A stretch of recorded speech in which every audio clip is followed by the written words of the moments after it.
Bonjour, ici Alain Boutillier, coach d'affaires et formateur de Coach Prospère. Dans cette vidéo, je vous dévoile un principe de réussite qui va vous permettre de persévérer lorsque vous traversez des moments difficiles alors que vous développez votre pratique de coaching ou toute autre entreprise. Ici, je m'adresse surtout aux nouveaux coachs qui débutent leur pratique. Vous possédez les techniques pour transformer positivement la vie des gens et les aider à atteindre ce qu'ils désirent. Vous êtes en feu et vous avez hâte de conquérir le monde avec vos nouvelles compétences. Super! Le seul problème, c'est que vous avez peut-être en ce moment des lunettes roses qui déforment la réalité et qui vous préparent pour une déception très amère. J'enseigne le développement des affaires dans une école de coaching depuis plusieurs années et malheureusement, je constate qu'un grand nombre de coachs abandonnent la carrière beaucoup trop tôt, souvent après seulement 2 ans sur le marché. Personne ne leur a expliqué le principe du succès intitulé « le tas de fumier » que je vais maintenant vous dévoiler. Ce principe m'a été enseigné par un mentor il y a de cela 18 ans, alors que je débutais ma carrière dans le coaching financier et que je trouvais ça difficile de développer ma clientèle. Alors voici le principe du tas de fumier. Alors supposons que vous avez la ligne du temps. Parfait. Et vous êtes ici au début de votre carrière de coach. Ça ici, ça représente un tas de fumier avec une flèche qui va vers le haut, donc ça représente le succès. Alors ça ici, c'est pas très intéressant, disons. Alors ça, c'est votre tas de fumier que vous avez à vous affronter pendant le développement de vos premières années de coaching. Si vous lisez les biographies de gens qui se sont démarqués dans la société et qui vous inspirent, vous allez constater qu'ils ont tous passé par le tas de fumier à une période ou l'autre de leur vie. Et qu'est-ce qui se trouve dans le tas de fumier? Voici quelques exemples. Supposons que vous débutez votre pratique et n'avez pas encore défini une niche de coaching rentable pour vous.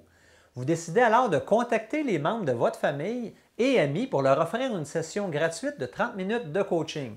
Vous avez toutes les meilleures intentions du monde pour les aider et malgré ça, plusieurs vous disent « Non, je ne suis pas intéressé ». Vous êtes alors dans votre tas de fumier ou tas de merde. Supposons que vous avez un client potentiel en coaching qui est super motivé après vous avoir entendu parler des bénéfices de se faire coacher et vous essayez de prendre un rendez-vous avec lui et chaque fois, il repousse son rendez-vous à plus tard. Vous êtes alors dans votre tas de merde. Vous coachez une personne et lui soumettez une requête à compléter avant votre prochaine session de coaching et à plusieurs reprises, il ne passe pas à l'action. Vous êtes alors dans votre tas de merde. Vous avez un rendez-vous au bureau d'une directrice en ressources humaines pour lui offrir un programme de coaching pour les employés et elle se présente avec 45 minutes de retard, ayant oublié le rendez-vous. Malheureusement, compte tenu de l'heure qu'il est, elle ne peut vous voir aujourd'hui. Vous êtes alors dans votre tas de merde.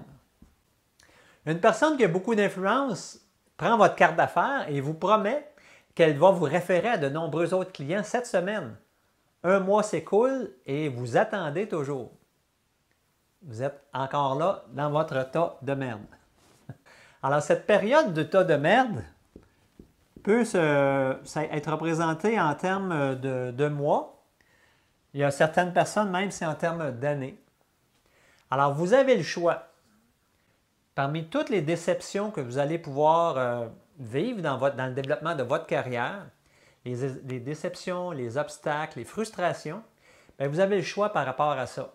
C'est que soit vous abandonnez cette carrière prometteuse et retournez à ce que vous faisiez auparavant, qui vous plaît peut-être pas tellement, ou soit vous affrontez le tas de fumier. Vous avez le choix. Alors, pour passer au travers, si vous affrontez le tas de fumier, vous pouvez prendre soit une petite cuillère, puis pelleter, ou vous pouvez prendre une grosse pelle et pelleter pour passer au travers, pour accéder au succès. Alors, c'est votre choix. Maintenant, émotionnellement, ce n'est pas toujours facile de négocier avec ce qui se trouve dans le tas de fumier. Par contre, quel apprentissage sur vous et sur le marché. Mon mentor de l'époque, alors que j'étais dans le coaching financier, me disait « Alain, ce sont tes clients qui t'apprennent ton métier et qui te transforment en une meilleure personne. Grâce au tas de fumier, vous allez découvrir comment développer votre persévérance, vous allez apprendre comment vous présenter avec efficacité, vous allez apprendre comment inspirer les clients pour passer à l'action sur vos requêtes, vous allez apprendre quoi dire pour que les clients tiennent le rendez-vous avec vous, etc., etc., etc. Regardez autour de vous les coachs, les entrepreneurs qui ont une très grande réussite. Très peu ont eu un succès instantané. La majorité sont passés par le tas de fumier pour ensuite découvrir la recette du succès ou les recettes du succès qui font qu'ils ont une grande réussite aujourd'hui. Alors, la majorité sont passés par le tas de fumier et par contre, ils ont décidé quand même de passer à l'action et de continuer malgré les obstacles et les déceptions. Ce qui est intéressant, c'est qu'il y a d'autres personnes qui sont passées par là avant vous et qui sont en mesure de vous montrer des raccourcis pour vous faciliter votre voyage. Et l'un de ces raccourcis, c'est de savoir quoi dire lorsque vous êtes devant un client potentiel pour susciter l'intérêt pour vos services. Alors, je vous ai créé une vidéo de formation gratuite intitulée « Votre message marketing personnel » qui vous dévoile comment faire. Cliquez le lien qui se trouve avec cette vidéo pour y avoir accès gratuitement pour un temps limité. Ici Alain Boutillier, j'espère que cette vidéo vous a été utile et vous permettra de continuer à transformer la vie des gens et des organisations avec votre expertise de coach.